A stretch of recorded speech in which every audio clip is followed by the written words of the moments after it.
In 1816, a 22-year-old blacksmith in upstate New York forged a rifle barrel, carried it to a shooting match, and lost. He made more anyway. From that one barrel grew the oldest gun company in America, and around the company grew an entire town, Ilion, New York, where for more than 2 centuries, nearly every family sent someone to the same factory floor. The company armed the nation through every war it fought. It built the houses, named the streets, paid the mortgages. Then, on a March morning in 2024, the doors closed for good. This is how that happened. The story of Ilion begins 3 miles from where Ilion now stands, in a gorge the locals called the Gulf. In 1816, a man named Eliphalet Remington built a stone forge there, on a creek, run by falling water. His son, also Eliphalet, was 22. The younger Remington wanted a rifle and could not afford the one he wanted, so he made his own. That, at least, is one version. The other holds that he forged a barrel from a bar of wrought iron, simply to see whether he could build something better than money could buy. Both versions end the same way. He carried the rough barrel to a gunsmith to have it rifled, the spiral grooves cut that spin a bullet true, and then he carried the finished weapon to a shooting match in the valley. He lost. He came in second. It is a small fact, almost comic, but the men who saw that barrel did not care that he had lost. They cared that it was good. Better, some of them thought, than anything the gunsmiths of the East could ship them. Neighboring farmers came to look at the young man's rifle, and then they asked him to make one for them too. The senior Remington built the stone forge that same year to keep up with the orders his son's gun had created. A defeat at a shooting match had become a business. He was a blacksmith's son, who understood iron the way some men understand weather. The Remingtons were farmers and metal workers, the kind of family that could shoe a horse, mend a plow, and fix whatever the valley broke. The forge in the Gulf made anything in its line that could be sold nearby: rifles, shotguns, crowbars, pickaxes, farm tools. When the orders for barrels began to come, Eliphalet did not see a hobby. He saw a trade. The demand was real. The Mohawk Valley in those years was filling with settlers, and settlers needed rifles the way they needed axes and salt. A rifle fed a family through winter. It defended the livestock. Good barrels were hard to come by, and the ones shipped from the cities were costly and slow. A man who could forge them well, and forge them nearby, had something close to a license to print money. Eliphalet was that man, and for a while he was the only one. The methods were crude and slow. Barrels were not drilled from solid steel until 1850. Before that, each one was forged by hand and ground. Smooth on grindstones, the Remingtons cut from a ledge of red sandstone in the gorge. One barrel at a time, one customer at a time. A skilled hand could finish only so many in a week, and Remingtons were spoken for before they were cool. The reputation spread the way reputations did then. Across kitchen tables and tavern counters, one satisfied buyer telling the next. The young man who had lost the match was becoming the man whose barrels did not fail. Buyers came from farther each year. A barrel that began as a favor for a neighbor became an order from the next county, and then the county after that. By the early 1820s, the Remington name carried weight across the valley, attached to a single promise: that the iron would hold. For a few years, that was the whole of it. A country forge, a growing name, a steady living. It was good work. It was not yet anything more. Then the valley changed beneath his feet. In 1825, after 8 years of digging by hand through forest and swamp and rock, New York completed the Erie Canal. It ran 363 miles from Albany on the Hudson to Buffalo on Lake Erie. It was the largest public work the young country had ever attempted, and it cut straight through the Mohawk Valley. Before the canal, moving goods across the state was slow and brutal. A barrel of flour could cost more to haul overland than it was worth on arrival. After the canal, that same barrel floated to New York City for a fraction of the cost and a fraction of the time. Towns on the water boomed. Towns off it withered. Demand for everything expanded, rifle barrels included, and a maker who had once sold to one county could suddenly sell to the world, if he stood in the right place. Eliphalet Remington understood exactly what that meant. The forge in the Gulf had water power, but no water road. To grow, the operation had to come down out of the hills and plant itself on the canal, where the boats passed and the freight moved. So in 1828, the Remingtons made the decision that would build a town.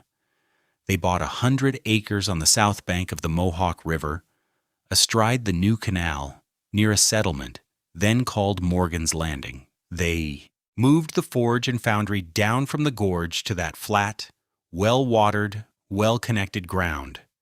It was a builder's gamble, leaving the proven site for the promising one, betting the family trade on a stretch of canal bank that was mostly mud and possibility. The move came at a hard cost. Eliphalet's father died that same year, killed in an accident with a load of stone for the new works. The elder Remington did not live to see what his son would raise on the canal, and so the younger Eliphalet, not yet middle-aged, took full control of the business at the exact moment it was being torn up and replanted. He buried his father. He built his factory. The two belonged to the same year. He was 35, and he had just staked everything the family owned on 100 acres of canal mud. The genius of the location revealed itself at once. Raw iron and coal came in by water. Finished barrels went out the same way, carried cheaply down the canal and beyond. The bottleneck that had limited every country forge, the sheer difficulty of reaching a market, dissolved into a ditch full of moving water. A barrel forged on Monday could be on a boat by Tuesday. And the same water that carried his barrels out carried something else in, the steady westward traffic of settlers, any one of whom might want a rifle before the journey was through. Morgan's Landing would not keep its name for long. As the operation grew, a cluster of houses and shops thickened around it, and the people who lived there began to think of themselves as belonging to something. They would soon choose a new name for their home, and whatever it became, it would become it in the shadow of the works on the canal. A place already, in these earliest years, arranging its whole life around a single family's fire. The name they chose was a refusal as much as a christening. By the early 1840s, the settlement needed a post office, and a post office needed a name. The obvious choice was Remington. The family was already the reason the place existed, but Eliphalet Remington declined to have the town named after him. So in 1843, the residents reached back to the ancient world and took the name Ilion, another word for Troy, the city of Homer's epics. A cluster of houses on a canal bank in the wilderness had named itself after the most famous fortress in literature. It was not alone in the conceit. The same stretch of upstate New York had already given itself a Rome, a Utica, a Syracuse, a Troy. A raw frontier dressing in the togas of antiquity. Ilion fit right in. In 1852, Ilion was chartered as a village. 3 years later, in 1855, it counted 812 people. Nearly every one of them owed a living, directly or at one remove, to the forge on the canal. A whole village had been conjured, in effect, out of a single family's trade. What made the name more than a pretension was the works at the center of it. Through the 1830s and 1840s, Remington's operation grew from a barrel shop into a genuine factory. Hand methods gave way to machinery, to division of labor, to the slow accumulation of skill and capital that turns a craftsman into a manufacturer. Eliphalet was good at this. He was not flamboyant, not a self-promoter in the mold of the magnates who would come later. He was careful and methodical, a man who poured his profit back into better tools and more capacity, and who understood that quality was the only advertisement that mattered in a trade where a bad barrel could kill the man holding it. As the business grew, the sons came into it one by one, each bringing something it needed. Philo, the eldest, was a mechanical genius with a gift for machinery and manufacture. Samuel handled sales and the wider world, traveling and negotiating and opening markets the family had never imagined reaching. He would spend years abroad, selling Remington Arms to the governments of Europe and beyond. Eliphalet III joined as well. By the 1840s, the firm had taken the name it would carry through its greatest years, E. Remington and Sons. It was a family firm in the fullest sense, a business and a bloodline fused into one enterprise, the father at the forge and the sons fanning out into the work of building something larger, and the town grew up around them, because the two could not be separated. A factory this size needed workers. Workers needed houses. Houses needed streets and stores and churches and schools. Ilion spread outward from the works like rings in a pond. The men who cut and bored and finished the barrels lived within walking distance of the gate because, in the age before the automobile, a man lived where he worked. Their wages built the commercial blocks. Their families filled the pews. The whole community kept time with the factory whistle. When it woke, when it ate, when it rested. To live in Ilion was to live in rhythm with Remington, whether you worked there or simply sold bread to the men who did. For decades, the company's specialty was not the finished gun, but the barrel, the hardest and most demanding part of the weapon, the part that had to contain the explosion of the charge without bursting and send the ball straight without wavering. Independent gunsmiths across the region bought Remington barrels and built their rifles around them. The firm was, in effect, the maker of the single most critical component in an entire regional industry. It was a quiet kind of power, the sort that does not draw attention but generates steady, durable money. Strip Remington out of the valley, and a whole regional industry would have had nothing to build on. Then came the contracts, and the scale of the thing changed. Remington's first real step into finished firearms came in 1848, when it won a government order to complete 1,000 Jenks breech-loading carbines for the Navy.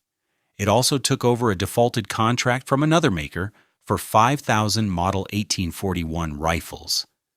The Mississippi, a pattern arm of the recent war with Mexico. Completing them put Remington in the business of arming the nation's wars, not just its farmers. In 1847, it had already supplied the Navy with its first breech-loading rifle, a weapon loaded from the rear rather than rammed down the muzzle. A step toward the modern gun. These were not enormous orders, but they marked a turn. The company that had made barrels for farmers was now making complete weapons for the United States government, and it would stay in that business for nearly 200 years. Government work demanded more than craftsmanship. It demanded volume, consistency, interchangeable parts.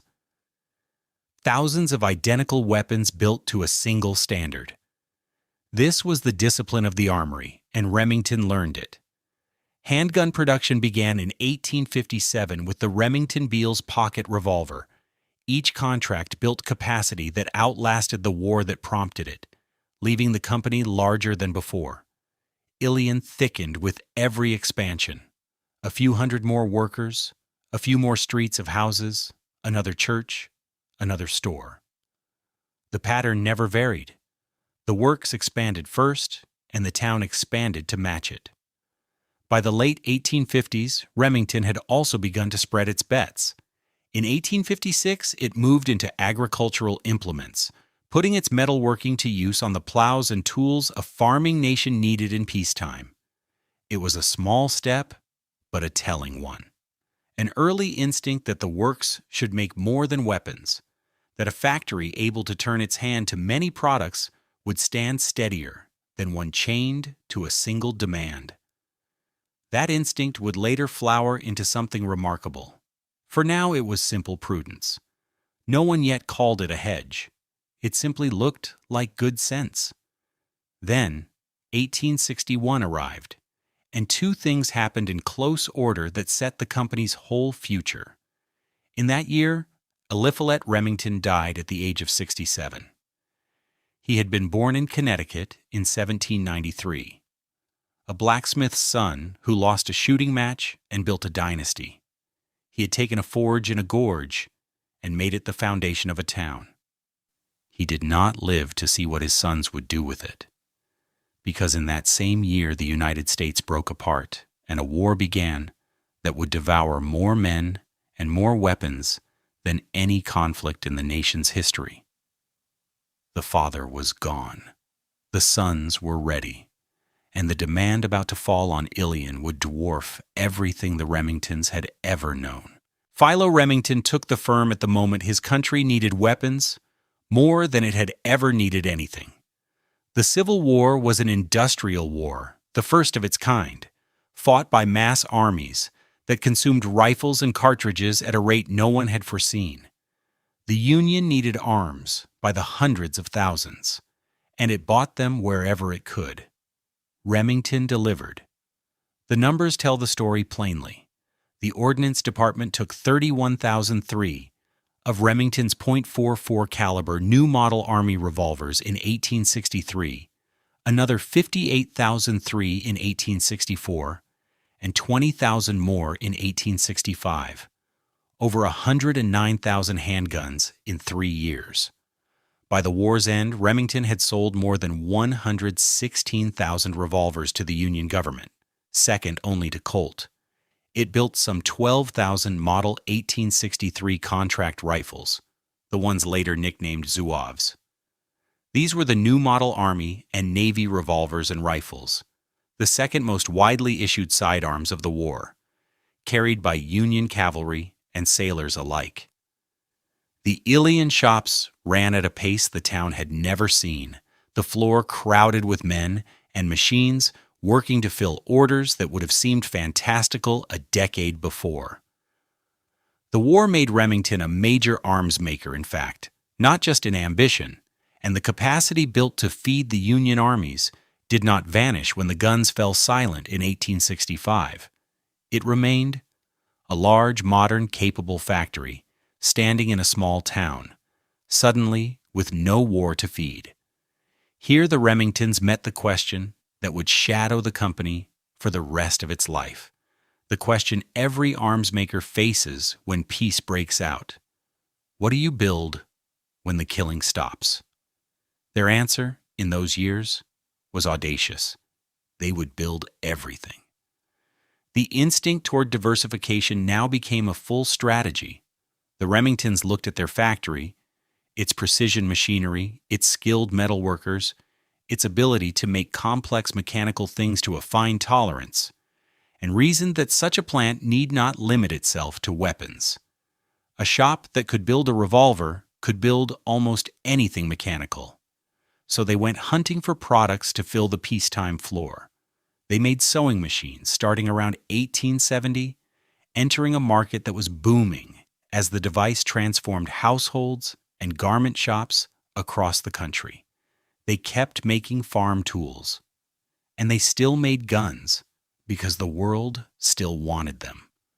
After the war, the firm's fortune rode on a single elegant design, the rolling block rifle, a breech loader so strong and so simple that governments around the world lined up to buy it. Spain ordered them, Egypt, Denmark, Sweden, and a dozen others followed. In the early 1870s, the French government, at war with Prussia and desperate for arms, bought 155,000 of the rifles, all built in Ilion and shipped across the Atlantic. For a few years, a little town on a New York canal was arming half the armies of the globe, and in 1873 the firm took on a product so far from firearms that it would reshape how the modern world wrote its words. It began to manufacture the typewriter, The machine had been invented by others. A Milwaukee newspaperman named Christopher Sholes and his partners, who had patented a device that printed letters faster than a pen could move. But invention is not manufacture.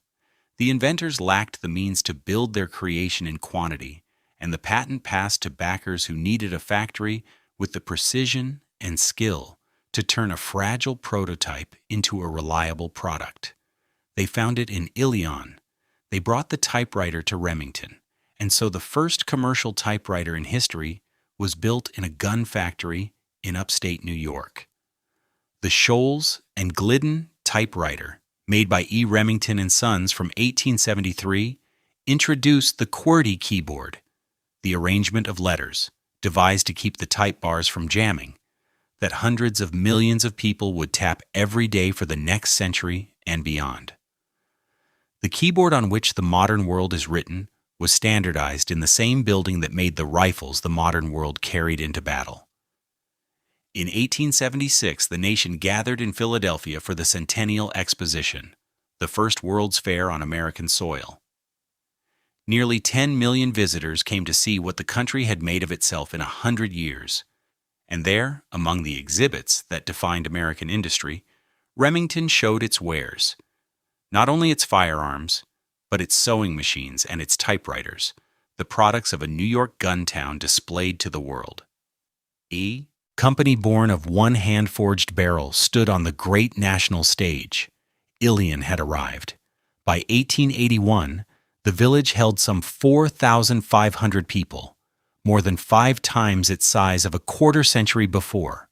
The works had multiplied the town 5-fold in a single generation, and to the very families living in it, there seemed no reason the climb would ever stop. The diversification was more than clever. For a time, it was exactly the insurance the Remingtons had hoped for. A company that made guns and sewing machines and typewriters and farm tools could weather the collapse of any single market.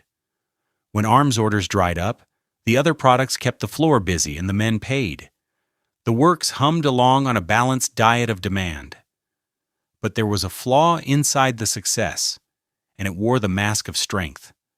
The diversification was wide, and wide was expensive. Each new market meant new capacity, new costs, new competition against specialists who did nothing but make sewing machines, or nothing but make typewriters. The Remingtons were masters of their original trade and newcomers to the rest. A family firm carrying the cost of many ventures at once runs closer to the edge than its busy floor would suggest. Through the late 1870s and into the 1880s, the strain mounted. The breadth that had looked like safety became a burden. The typewriter business, brilliant as it was, swallowed investment faster than it returned profit. Debts gathered quietly beneath the prosperity, the way water seeps under a foundation long before the wall cracks.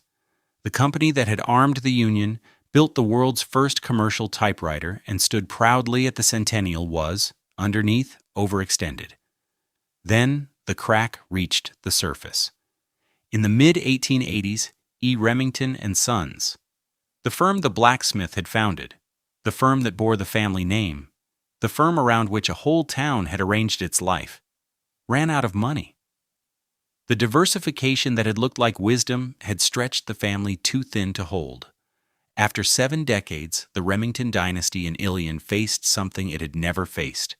The works that had never stopped was about to change hands entirely, and the family whose name was on the building and on the streets was about to lose all of it.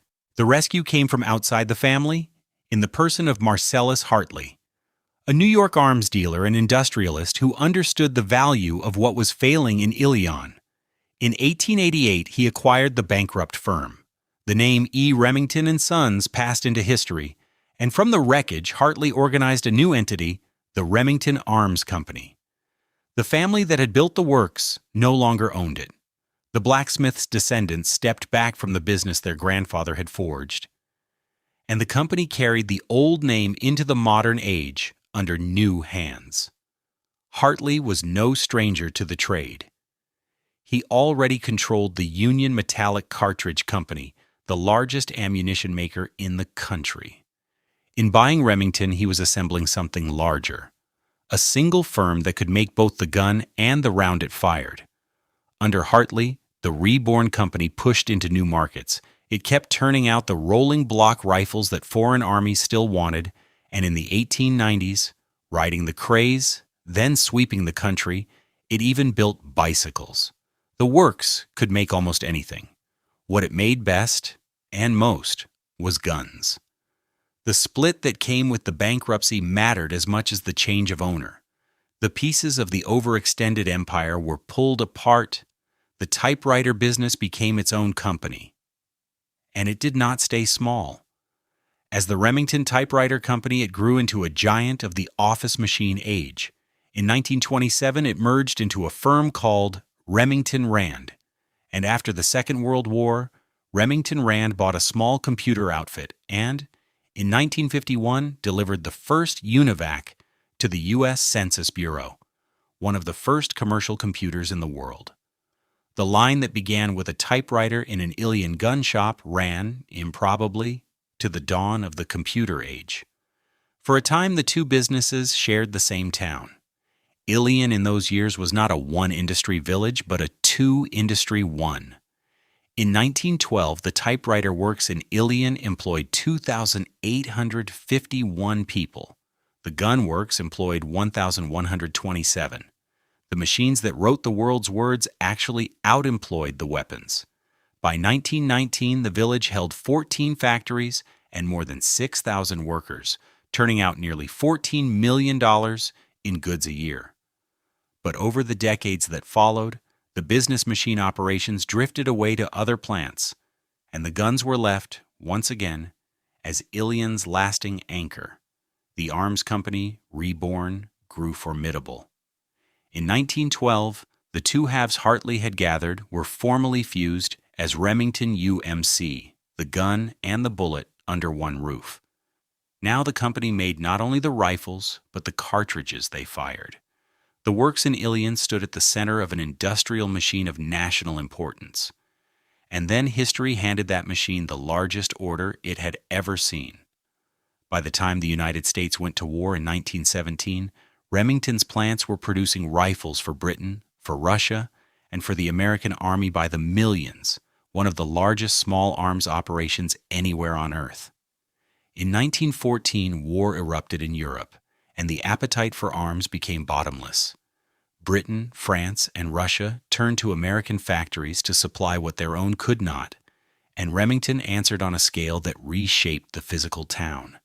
The Ilion plant exploded outward. Across 1915 and 1916, it was rebuilt and expanded enormously, new brick rising across the ground. The complex raised in those war years, the great works at the center of Ilion, was, in its essential form, the same factory that would stand there for the rest of the company's life. The building the First World War put up would outlast everything around it. Thousands of new workers poured in to fill it. The village swelled with them. Boarding houses filling, new streets cut to hold the families who came for the wages the war had made. When the United States entered the war in 1917, the demand only deepened. Remington became one of the great arsenals of the American effort. A generation later came the Second War, and a demand greater still. Through the Second World War, the Ilion plant ran around the clock, arming American soldiers and the soldiers of America's allies.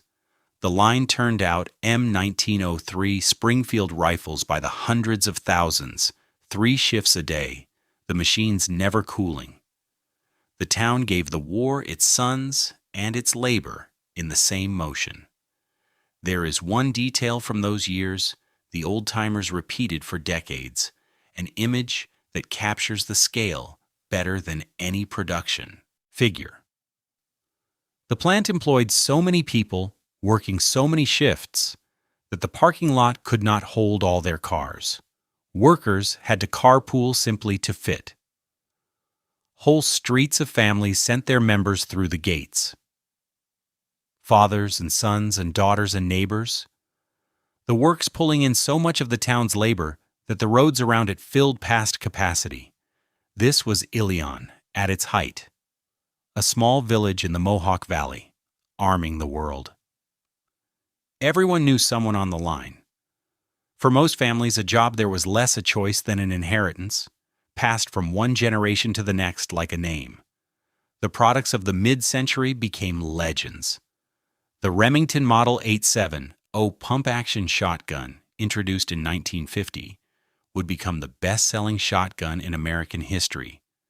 The 10 millionth came off the line in 2009, and more than 11 million have been built, nearly all of them in Ilion. The Model 700 bolt-action rifle, introduced in 1962, would sell more than 5 million, carried by hunters, soldiers, and police around the world. The name Remington, stamped on the barrel, meant something. It meant a tradition reaching back to a blacksmith's forge, a reputation for arms that worked when a life depended on them. The little town's name traveled the world on the side of every weapon it shipped. A barrel forged in Ilion might end its life in a duck blind in Arkansas or a police cruiser a world away. But beneath the roar, the old vulnerability had not gone away. It had only been hidden by the noise. The thing that made Ilion mighty was the same thing that made it fragile. It was a town that did one thing for one company in service of a demand that swung wildly between feast and famine. War filled the plant past capacity. Peace emptied it. Every conflict brought a flood of orders and a flood of workers. Every armistice brought the question of what to do with a factory built for a war that had ended. The boom was real. So was the bust that always trailed it. And a town that had wired its whole existence to those swings had no shelter when the demand finally went out and stayed out. For now, the orders poured in, but orders end. They always end. The first turn came not from a battlefield, but from the calendar. The First World War ended in 1918, and the bottomless demand vanished almost overnight. The plant that had strained to hold its workers' cars now had to find peacetime work for a fraction of them. Remington tried, as it always tried, to fill the idle floor with other goods. It made cutlery, pocket and hunting knives so well that collectors still hunt for them today. It stamped out kitchen tools and household utensils by the trainload. It even built cash registers, branching once more into the machinery of commerce, beginning around 1918. But the consumer ventures never matched the guns, and as the 1920s gave way to the Great Depression, even those faltered. The cash register business was sold off to the National Cash Register Company in 1931. The floor contracted and contracted again. By the early 1930s, the proud arsenal of 2 world wars had shrunk to a shadow. The Ilion plant, which had once employed many thousands, was down to roughly 300 workers. The Depression had hollowed out demand for everything, and a company tied to a single volatile trade had no cushion to fall back on. The town that lived by the whistle heard it blow for fewer and fewer hands. Men who had built rifles for 2 wars now stood in the same bread lines as everyone else. This was the bust in its purest form, the dark twin of every wartime boom, and it had brought the great enterprise nearly to its knees. Salvation came from an unexpected quarter. In 1933, starved for capital, Remington's management sold a controlling interest reconstituting about 60% to Ilion DuPont de Nemours and Company. DuPont was the chemical giant, the great maker of gunpowder and industrial materials. A corporation as large and stable as Remington was small and precarious. DuPont took its majority stake, refurbished the aging plant, tore down the buildings that no longer earned their keep, and steadied the firm with the deep resources of a national corporation behind it. The timing proved extraordinary. Within a few years, the Second World War would arrive, and Remington, freshly capitalized and modernized, would be ready to arm a nation once more. What followed was the longest stretch of stability the company had ever known. For 60 years, from 1933 to 1993, Remington ran under DuPont's ownership. And to the people of Ilion, those decades felt like the natural order of things. The plant was simply there, the way a mountain is there. Fathers worked the line and brought their sons in after them. Skills passed down through families like an inheritance. A man could leave the local high school, walk through the gate, spend 40 years inside, and retire with a pension and a lifetime of knowing exactly what his days would hold. The company in those years was known to treat its people well. Labor, as one local historian put it, was dear to the Remingtons, and that ethic survived into the DuPont era. It was in these decades that the works turned out the guns it would be remembered for. The pump shotgun and the bolt-action rifle that each sold into the millions and kept the Ilion line moving for half a century. The town and the works had reached a kind of equilibrium, a long, level plateau that an entire generation mistook for permanence. But a plateau is exactly that, a high, flat stretch before the descent. Even in the good decades, the underlying arithmetic never changed. Ilion remained a town that depended utterly on one factory owned by people who lived somewhere else. As long as the owners chose to keep the works in Ilion, the town thrived. But that choice was theirs, not the town's. The people of Ilion had no say in it, no leverage over it, no alternative if it went the other way. They had wired their schools, their stores, their mortgages, their very identity to a decision made in distant boardrooms. For as long as the decision favored them, the danger stayed invisible. It had only been waiting for an owner who would look at the plant and see a number on a page. The first sign that the equilibrium was ending came in 1993. After 60 years, DuPont decided it no longer wished to be in the gun business. The chemical company sold Remington's assets to a New York investment firm, Clayton, Dubilier, and Rice, for roughly $300 million. On the floor in Ilion, little seemed to change. The men reported for their shifts, the rifles and shotguns shipped out as before. But something fundamental had shifted. The company had passed from a long-term industrial owner, one that thought in decades and treated the plant as a permanent fixture, into the hands of finance. Owners who measured a business not by its tradition or its town, but by its return. In 1995, the corporate headquarters left for North Carolina. The rifles were still made in Ilion, but the people who now decided the rifle's fate no longer lived anywhere near the plant. The identity began its slow detachment from the place that had made it. Through the 1990s, the Ilion workforce settled at around 1,100 people, far below the wartime peaks, but still the largest employer for miles, still the spine of the local economy, still the reason Ilion existed as more than a name on a map. The plant endured. It made its famous rifles and shotguns and carried the 200-year-old name forward into a new century. To the families who worked there, it still felt solid. It still felt like home.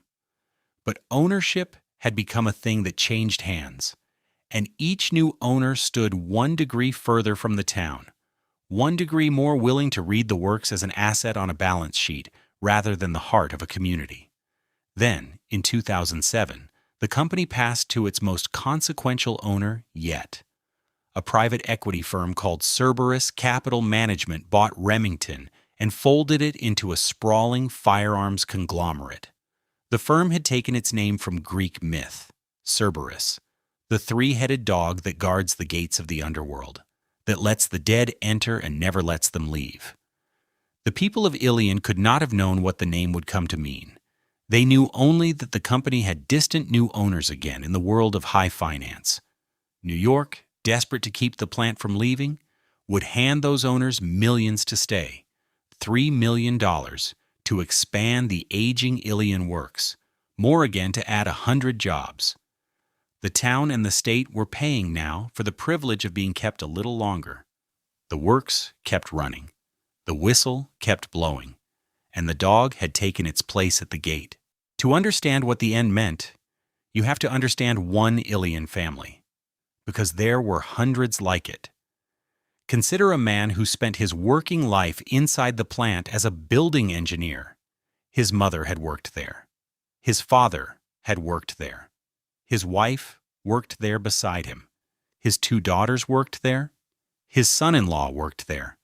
5 strands of one bloodline, braided into a single factory, the way the Remingtons had once braided their own. When the end came, it would not take a job from this family. It would take the whole architecture of their lives at once. For this man and his wife both, it was a double blow. 2 paychecks struck from one household in a day. That was what Remington meant in Ilion. Not employment, belonging. The new owners did not see it that way. Under Cerberus, the company was loaded with debt as the financiers pulled hundreds of millions of dollars out of it, the standard maneuver of private equity, which draws value from a business and leaves the obligations behind. By the early years of the new century, the proud old firm carried a burden that had nothing to do with making guns and everything to do with the arithmetic of finance. Then came a blow no balance sheet had anticipated. In December 2012, a gunman used a rifle made by a brand the new owners had folded into Remington's corporate family to kill 20 children and 6 adults at an elementary school in Newtown, Connecticut. The families of the victims sued, challenging the way such weapons had been marketed.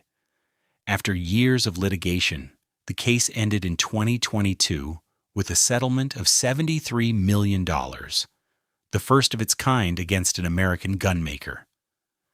The legal and reputational weight of those years did what no downturn ever had. It made the company nearly impossible to sell, and it sped a decline already underway. The politics of the trade turned against Ilion as well. In 2013, New York passed one of the strictest gun laws in the country, and the company, citing the state's hostility, began shifting work elsewhere. In 2014, it opened a plant in Alabama, a state that welcomed the industry New York seemed eager to push out. The message was unmistakable. The work could go somewhere friendlier and cheaper, and the town that had built Remington guns for nearly 2 centuries had no power to stop it. The finances finally collapsed under their own weight. The company filed for bankruptcy in 2018, emerged, and filed again in 2020. The second filing broke the old enterprise apart. The assets were carved up and auctioned. The ammunition business went one way. The firearms business went another. Within months, 545 Ilion workers were laid off, and the plant that had outlived 2 world wars and a depression hung by a thread. The firearms operation, the historic Ilion Works included, was bought by a holding company called Remington Arms, the latest in a line of distant owners. The town held its breath and hoped once more that the new ones would stay. They did not stay.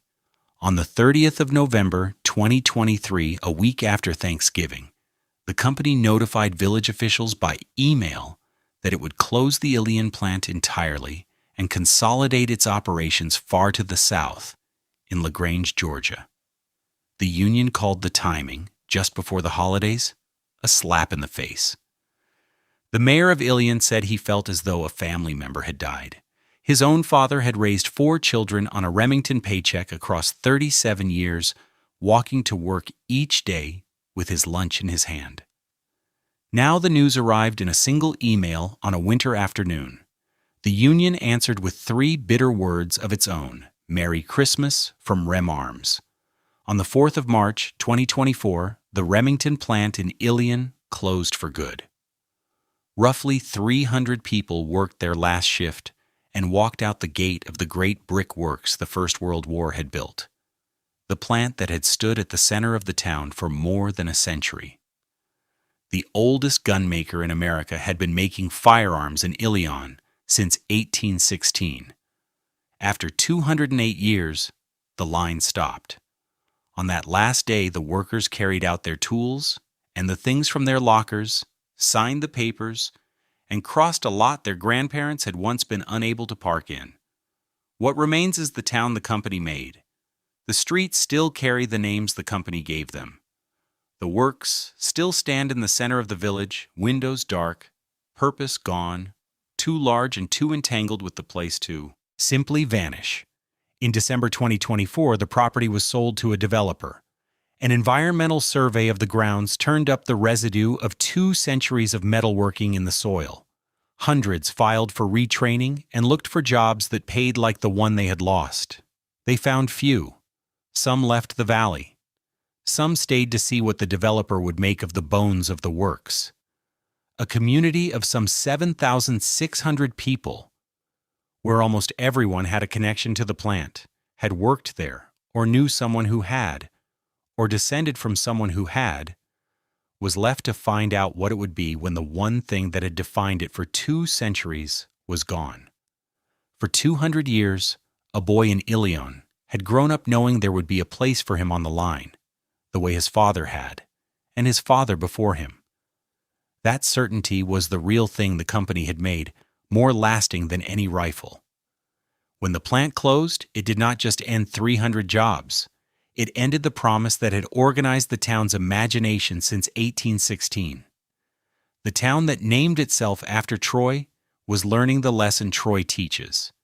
And so we end where we began, with a single forged barrel. In 1816, a young blacksmith carried a rifle he had made by hand to a shooting match in the Mohawk Valley, and he lost. From that defeat grew a company. From the company grew a town. For 2 centuries, the two were so completely one thing that no one could imagine them apart. The barrel became a factory. The factory became a livelihood for generations.